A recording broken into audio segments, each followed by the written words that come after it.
All right, guys. Welcome to another video. It's been a long time since I've uploaded. So as you can see in the previous playlist, it's for class 9 and CRT. I've decided to take it up a notch higher. We'll be beginning with class 11. And this chapter known as Quadratic Equations is also a class 10 chapter, at least in the Indian curriculum. So this chapter comes under the universal topic which is known as equations, system of equations. So the first video which is uploaded for class 9 is for linear equations. And this is a continuation known as quadratic equations.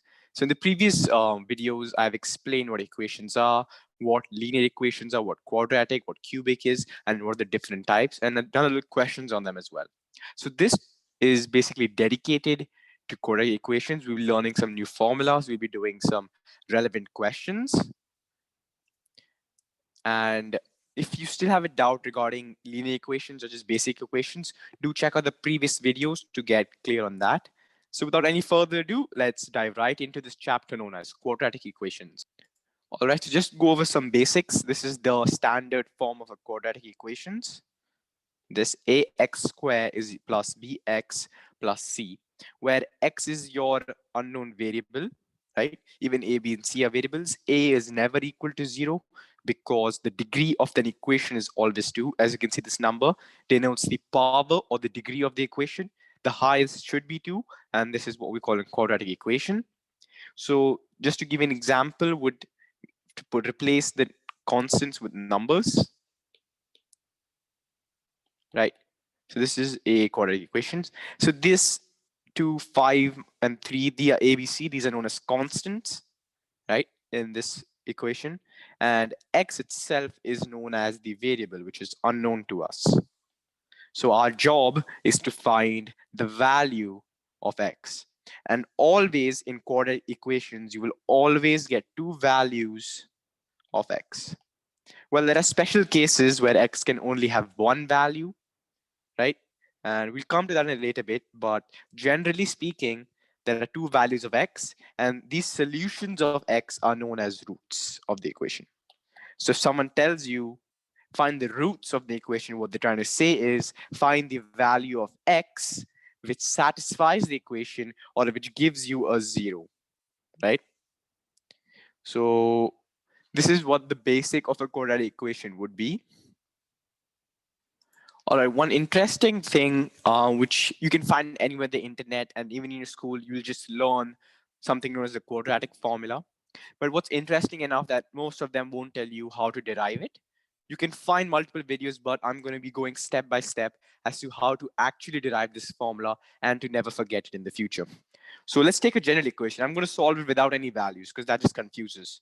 So let's take this the standard equation, ax squared plus bx plus c is equal to 0. All right. So step number 1, take c to the other side minus c. It's all fair, right? So I've just subtracted c from both sides or taken to the other side. That's step number 1. Step 2, divide everything by a.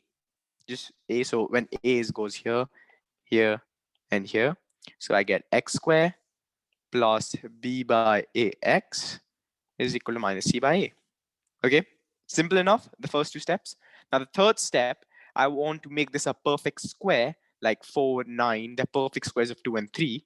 So in order to do that, I'll have to do a little mathematics, is add something like b by 2a whole square.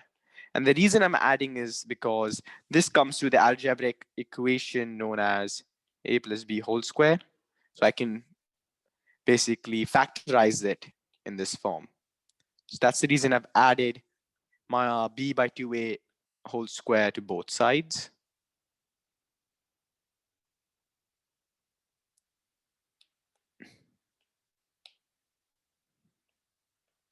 And now if I'm adding it in one side, I'll have to in the other side as well to make it equal, because it's an equation. I can't just add it on one side. So we will have to add it on both sides, right? Everyone's clear to there? Now, just group them. X plus b by 2a whole square. And this again is an algebraic identity. And now we had this, right? We had this. So just factorize it. What do we get? 4a squared b squared minus 4ac. We get this, right? So I'm just going to write this over here. All right, and I'm going to get rid of this. Fair enough. The next step being is obviously take the square root of both sides. So the 2 just gets knocked off here in this case. And over here, you get a big square root. All right. And 4a squared can be written as 2a. So I'm just going to get the numerator and the below can be written 2a. Now, whenever you're getting a square root, like square root of 9, you can get either plus 3 or a minus 3, right? Because minus 3 times minus 3 gives you a positive 9. So we have both signs. So we're going to account for both of that and we write it as plus minus.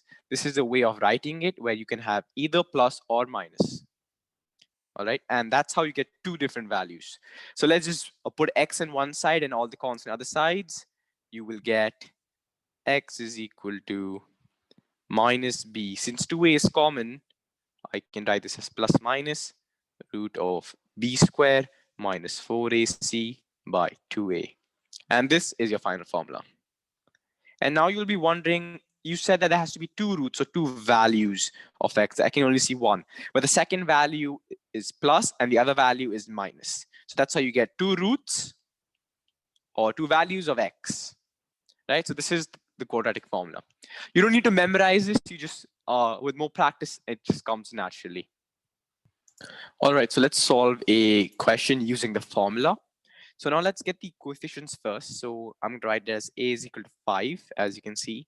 B is equal to 6, and C is equal to 1. So I've broken my equation to the simplest standard form. Now let's begin solving it. So we know the formula is x is equal to minus b plus minus b squared minus 4ac by 2a. So I'm going to write minus 6 because minus b plus minus b squared and 4ac, which is 4 times 5 times 1 by 2 into 10. Sorry, 2 into 5. I get minus 6 plus minus 36 minus 20 by 10. And just to continue, we get minus 6 plus minus root of 16 by 10. Root of 16 is 4. So I just write 4 by 10. Now I can either get minus 2 by 10 or what can I get? Minus 10 by 10. So I can get a minus 0.2 or a minus 1. So the answers will be minus 0.2, comma, or minus 1. So you have two values of x. Right, so this was just a simple question using the formula.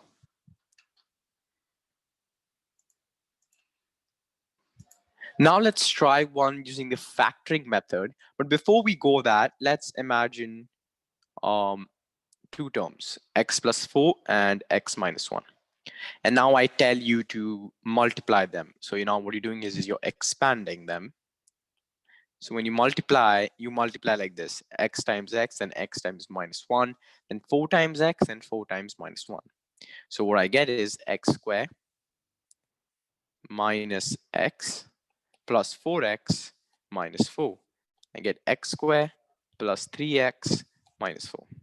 And so when I multiply two terms with a single value of x, I get a quadratic equation. Now, how do we break this same quadratic equation into these two terms? Right now, that is known as factorization. Those were known as factors. And when you break a quadratic equation into two factors, because there are two roots, that's what you get. So let's say you have x squared plus 3x minus 4. Same way you can write, so you can write 3 as 4 minus 1, and you can write 4 as 4 into minus 1. So this would be the sum, and this would be the product. Okay, so I'm going to write this as minus 1x plus 4x minus 4 is definitely equal to 0. X common, x minus 1 plus 4 common, x minus 1 is equal to 0. Now in this, I see these two terms common, so I take them common, and then what's left is x plus 4. But your answer is not done yet. You've got those two factors back, but the real answer is x is equal to 1 and x is equal to minus 4. How do I get that? I equated each thing individually to 0. Right? So when I get x minus 1 is equal to 0, I get x is equal to 1. And when x plus 4 is equal to 0, I get x is equal to minus 4. Right? So this is how we do it with the factorization method. Now, one interesting thing that even most seniors make a problem with is when you don't have a typical standard quadratic equation. It looks correct, like you have a is equal to 6, you have b is equal to minus 2, but there is no c. So you will write it as 0 here, and you will solve it the natural way. The way to solve here is to take something common. What is common with these two terms? I think a 2 is common, so I get 3x squared minus x. But now what I see one more thing common. I see an x common, so I take that x outside as well. I get 3x minus 1 is equal to 0. Now, doesn't this look like two different terms? I can write this as 2x plus 0 multiplied by 3x minus 1. So I got the same thing in my earlier question, two different terms. So now I can say 2x is equal to 0, or simply x is equal to 0, or 3x minus 1 is equal to 0, or x is equal to 1 by 3. So I've got my two answers from a quadratic equation which is not in the standard form. All right, now I want to talk about something known as perfect squared quadratic equation. So those of you wondering why I meant that usually x has two values or two roots, but sometimes you can have one, and that sometimes in a special case. Now let's look at this equation. All right. Now, if you don't know your algebraic identities that well, it's fine. You can solve it the original factorization method. So you ask what's the product here. The product is 9. So you write p is equal to 9. And the sum over here is what's in the x variable, which is b. So the sum is 6. Now, which two numbers, when multiplied, give me as product as 9, as sum is 6? I think 3 and 3, because 3 plus 3 is 6, and 3 into 3 is 9. So I just replace 6x as 3x plus 3x plus 9 equals 0. X common in this, x plus 3. 3 common in this, x plus 3 equals 0. And I get x plus 3 times x plus 3. Now, since they're same terms, can I not write it like this? So the only value of x which satisfies the equation is x is equal to minus 3. And yes, this is your answer. When you have x plus 3 whole square and you have to expand it, when you have to open this, you get this.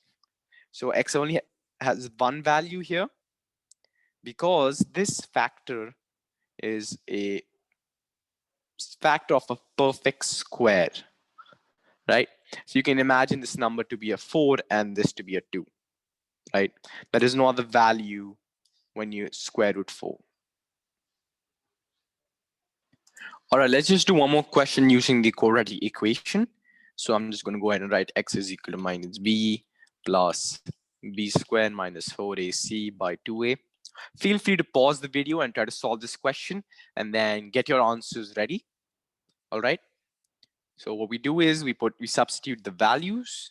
We get a minus of minus 4 plus minus b squared, which is 16 minus 4 plus 16, 32, which is 8.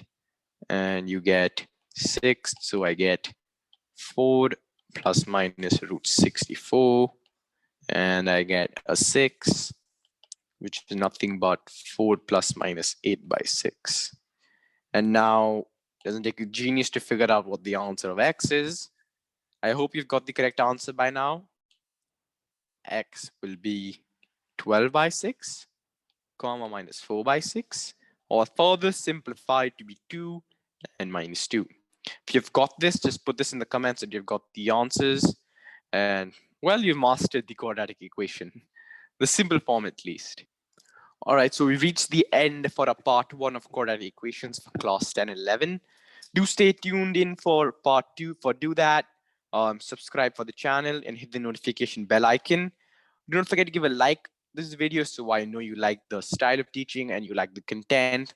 And do comment any suggestions of how short or long you want the videos to be. And I would love to hear back from you guys and any other topics you would like me to cover, maybe in computer science, or if you want me to continue in maths. Please do support this channel, and a part 2 for quadratic equations will be coming soon. Before you guys sign off, I just want to quickly recap what we have covered this class. Quadratic equations, part 1 at least. Right, this is for class 10 and 11. Even 9th graders out there can focus on it. It's after linear equations because it's part of the degree 2, right?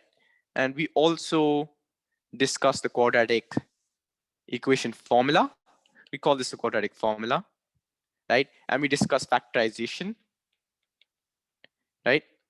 And we also discuss something known as roots and how it always has 2 roots, but sometimes you can have 1 root when it's a perfect square. So that is all for today, guys. Thanks for tuning in and see you next video.